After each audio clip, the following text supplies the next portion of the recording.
Hello everyone. Today I'll be presenting my work titled Whole Exome Sequencing Based Somatic Mutation Profiling to Match Patients with Targeted Therapy in Hepatocellular Cancer.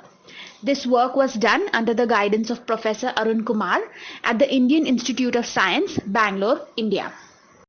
Hepatocellular cancer is one of the most frequent malignancies of the liver, mostly attributed to chronic liver disease. Majority of the patients are diagnosed at advanced stage of the disease with high mortality and limited treatment options.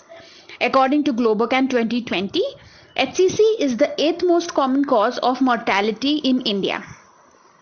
It accounts for 2.4% of the Indian cancer burden and 4.7% of the global cancer burden. In terms of cancer incidence in India, HCC ranks 9th in males and 8th in females.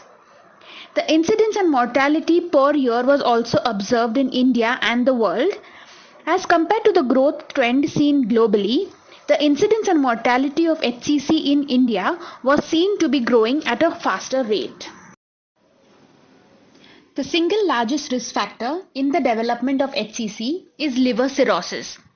Following this, hepatitis B virus infection and hepatitis C virus infection are a significant predisposing factor. Environmental and acquired factors like heavy alcohol consumption, smoking, and aflatoxin B1 exposure is becoming more recognized as a potential factor in the development of liver cancer.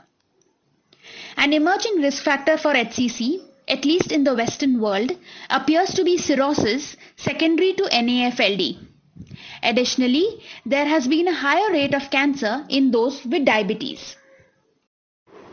When it comes to screening and diagnosis of HCC, ultrasonography is commonly applied in addition to or in place of AFP detection.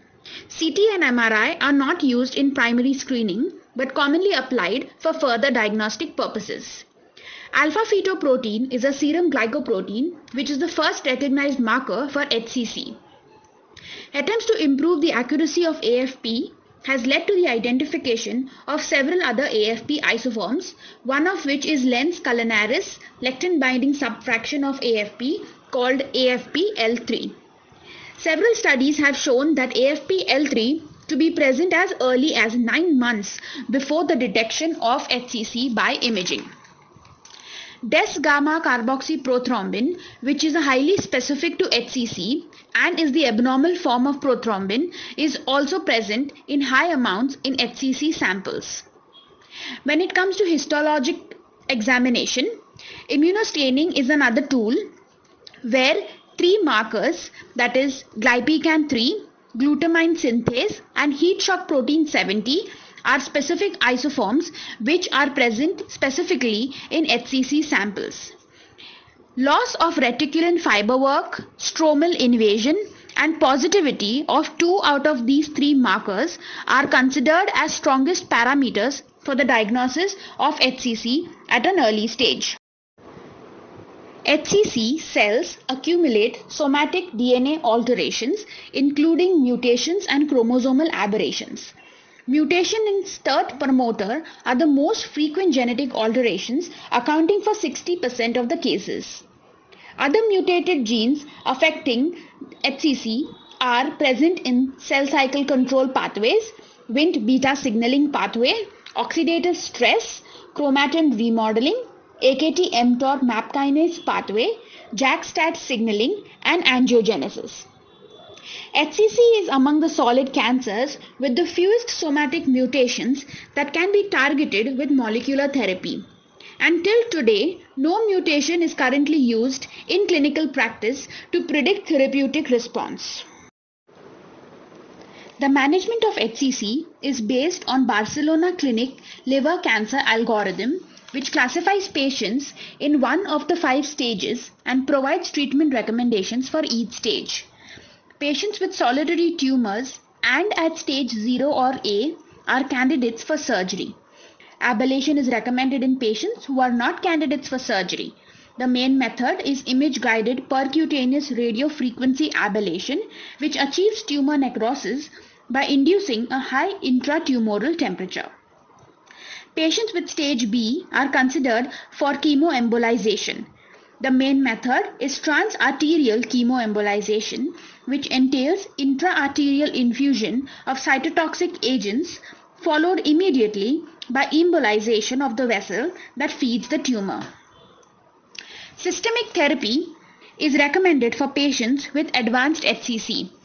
Sorafenib is the first effective treatment approved for advanced HCC and is considered the standard of care in the first-line setting. Lenvatinib, a multiple kinase inhibitor, recently received FDA approval in 2018.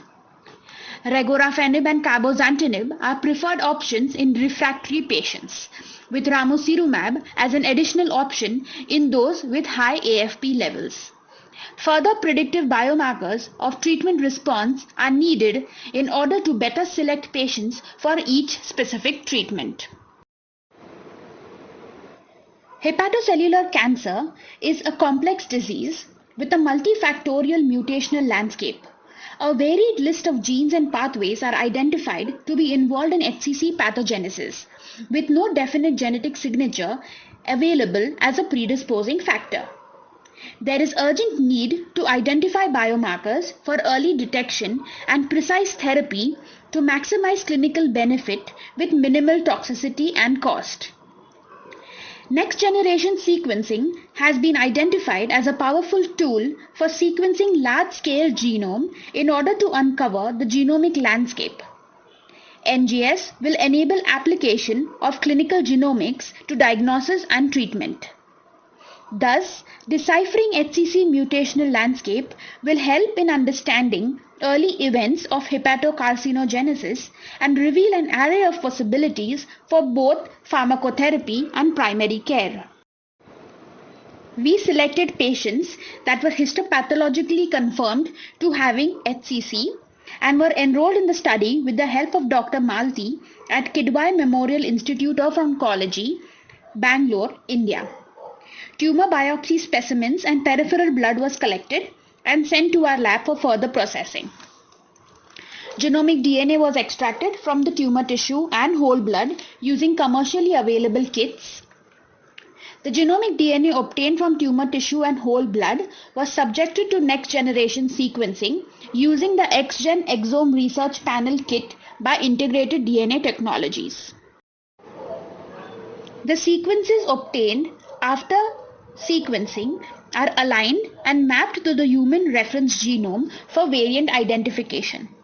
Variant calling is performed to identify small mismatches in the alignment which may represent mutations in the sample. Technical validity and clinical utility of each variant is checked. Only if the variant passes predetermined quality parameters and the clinical utility criteria, it is taken ahead for clinical reporting. Some of the technical quality filters used are read depth, base quality, supporting reads, variant allele frequency, and strand bias. The variants that pass the quality parameters are then taken ahead for filtering and prioritization. On an average, each tumor sample yielded 37,000 variants in 1,570 genes. After variant filtration and prioritization using this workflow, we identified 52 variants in 21 genes. The variants were prioritized based on their exonic position, protein coding nature, allele frequency, and non-synonymous nature. Most importantly, functional impact of the variant was assessed to predict if the non-synonymous variant is pathogenic. The variants identified in the normal blood sample were then used in a process called variant subtraction, which directly assesses which DNA variants arose somatically only in the tumor sample. Publicly available databases were used to ascertain the clinical relevance of the variants. Further, a manual search was also carried out to ascertain the HCC association. KEGG, DAVID, and Panther tools were utilized to identify the probable pathways deregulated in HCC. Finally, PharmGKB was used to identify if the genes have any FDA-approved drugs. A total of 37 paired samples were analyzed by whole exome sequencing in the current study. The mean age of the cohort was 59.27 years with a range of 33 to 85 years. The male-female ratio was 3:1 with 76% males and 24% females. 30% of the individuals were HBV positive and 8% were HCV positive. One individual in the cohort was dual positive. Patients were staged according to the BCLC staging system, with majority patients diagnosed in stage B. 35% of the patients had a history of alcohol use and 32% of the patients had a history of tobacco use. Of the 21 HCC associated genes in our cohort, the commonly mutated genes TP53, ARID1A, CTNNB1 and AXIN1 were also identified with deleterious mutations. Identification of these mutations is in line with the data observed in literature. Some other common genes which are mutated in HCC were also present in our cohort, namely CDKN2A, KEAP1, ZNRF3 and APC. Pathway analysis revealed the frequently altered androgen receptor signaling pathway, Wnt beta-catenin pathway, cell cycle regulation pathway, cellular response to stress, chromatin remodeling, and negative regulation of apoptotic processes to be altered in HCC samples. 52 deleterious mutations were identified in 21 HCC-related genes. The mutation spectrum was dominated by transversions. The mean number of mutations in each sample was 3.4 with a range of 1 to 12 mutations per sample. Of the 52 variants, small insertion-deletion variants were found to be most common. No deleterious mutations were observed in 4 patients out of the 37 patients. Highly recurrent hotspot mutation TP53 arginine 249 serine was identified in 6 patients. This mutation has been identified as an independent prognostic indicator with an increased risk of recurrence and poor prognosis in HCC patients harboring this mutation. This mutation is also associated with aflatoxin exposure. On further comparative analysis with the clinicopathological profile, all 6 patients harboring this mutation were found to be agriculturists, thus indicating a possible occupational exposure. CTNNB1 missense mutations are another hotspot mutation observed recurrently in HCC. These mutations are localized in exon 3 of CTNNB1, which is an important site for phosphorylation of GSK3 beta that activates the pathway. Other hotspot mutations identified in several other malignancies were also observed in our cohort. This is a comparative analysis of the current study. The bar plots illustrate the frequency of the somatic mutations per sample and the frequency of somatic mutations per gene. The heat map illustrates each row representing the gene and each column representing the patients. This gives us a glimpse into the genomic architecture of the entire cohort. Here is the summary of the genes mutated in our cohort and their clinical implications on the prognosis of the HCC patients. The patients with TP53 mutations are at a high risk of recurrence and low disease-free survival. Patients with TP53 hotspot mutation R249S are associated with poor prognosis. ARID1A mutation is associated with worse overall survival and high metastatic potential of the tumor. ZNRF3 mutations are associated with altered lipid metabolism and poor prognosis. AXIN1 mutations are associated with cirrhosis. ApoE mutations are associated with worse overall survival rate and recurrence-free survival, indicating poor prognosis. TSC1 mutations are associated with aggressive tumor behavior, including large tumor size and presence of venous invasion. While majority of the gene mutations were associated with poor prognosis, mutations in CTNNB1 were associated with favorable prognosis in HCC patients. These are some actionable genes corresponding to the targeted therapy options that are available from FDA approved list or being used as off protocol, which were identified in 89% of the patients in our cohort. 43% of the patients were targetable by BRAF MEK inhibitors and 32% were targetable by CDK inhibitors.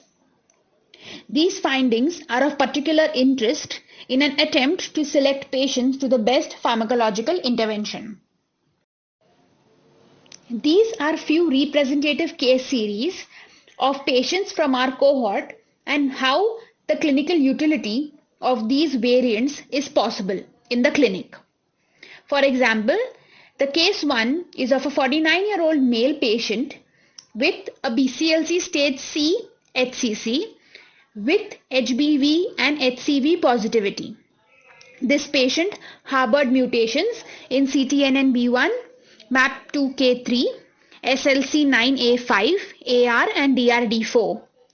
Then we look at the potential tailored therapy for this patient. This patient can be targeted using mTOR inhibitors, BRAF MEK inhibitors, androgen receptor inhibitors, or serotonin dopamine antagonist. In conclusion, we identified 52 variants in 21 genes in essential signaling pathways deregulated in HCC. 24.3% of the patients harbored TP53 mutations, particularly hotspot mutation arginine 249S. The TP53 mutation frequency observed in our cohort fell within the mutation frequency range observed in literature. Exon 3 mutations of CTNNB1 that activate degradation of GSK3 beta and drive tumorigenesis were found in 10.8% of the patients. Altogether, 89% of the patients harbored at least one deleterious somatic mutation which is potentially targeted by molecular therapy. The findings of this study could enable pharmacologically targeted treatment intervention of the patient based on their unique genetic architecture. The identification of these mutations early in HCC progression may prove beneficial in the clinical outcome of the patient. One limitation of this study is the exome 1 panel, which is used for whole exome sequencing, does not cover the TERT promoter mutations. Hence, the further plan is to identify these TERT promoter mutations by PCR amplification and direct sequencing of all the samples. Further, the sample size in our current cohort is only 37. The future plan is to increase the sample size of the study. With this, I would like to end my talk. Thank you for your kind listening. I would like to also thank my supervisor, Professor Arun Kumar, my lab members, my funding agency, and clinical collaborators, and most importantly, Beyond Sciences Initiative for giving me this opportunity.